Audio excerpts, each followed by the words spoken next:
Hello students, this is Roy Abraham going to teach you Chapter 2, The Tsunami for Grade 8. Before we start the chapter, let's see some words and their meanings. First one, Archipelago, a group of many islands and the surrounding sea. Second, Tremor, vibration. Third, recede, to move back. Fourth, traumatized, disturbed. Fifth, clinging, to grip tightly. Sixth, hysterical, uncontrolled emotions. 7. Surge, a sudden rush or flood. 8. Entice, to attract. 9. Perish, to die. 10th, carcass, remains. A tsunami is a very large and powerful wave caused by earthquakes under the sea. This chapter, the tsunami, consists 5 different stories.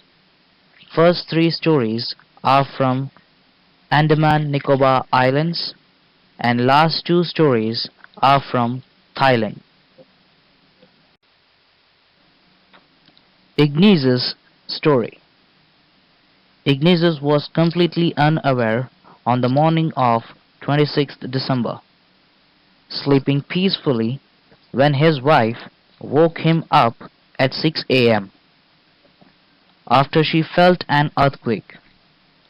As a precautionary measure, he removed the television set from the table and placed it on the ground in order to save it from falling off the table.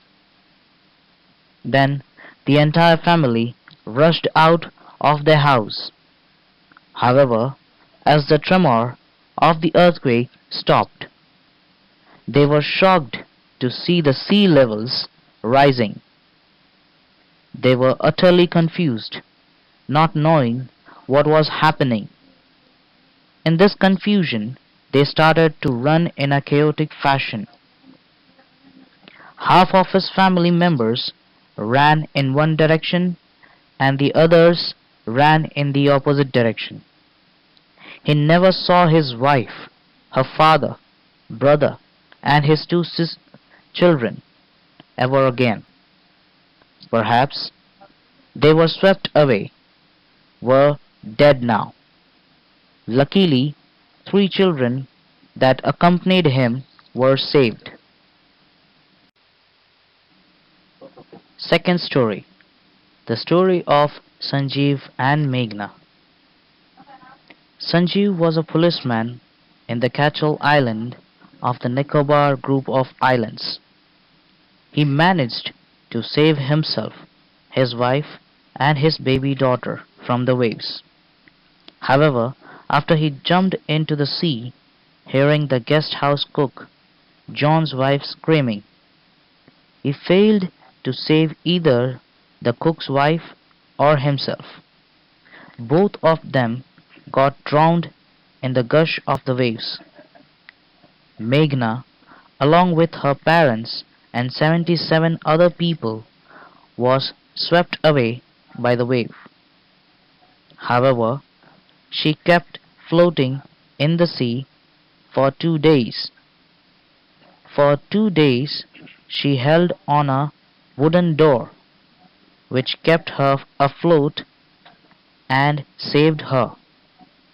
During these 2 days, several times she saw the rescue helicopters, but they couldn't see her.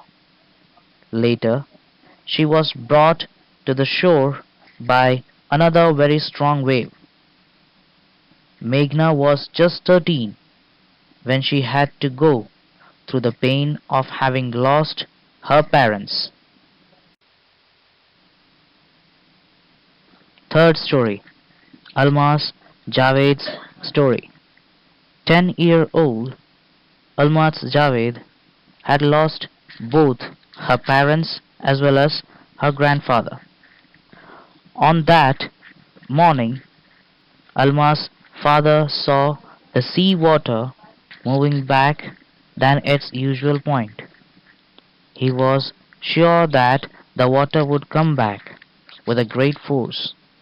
He woke everyone up and tried to rush out the family to a safer place. But it was too late by then. In an attempt to save grandfather, Alma's father too was swept away by the waves. Alma's fainted at the sight of this great loss. She was later rescued and taken to a hospital in Camorta and then to Port Blair. But she continues to be in a traumatic condition and refused to talk about the incident. Alma's mother and aunts climbed to the leaves of a coconut tree, but the waves uprooted the entire tree. Fourth story belongs to Thailand.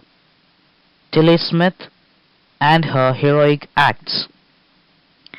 Tilly Smith, a British schoolgirl, saved many lives at a beach resort in southern Thailand, where she had gone to celebrate Christmas with her family.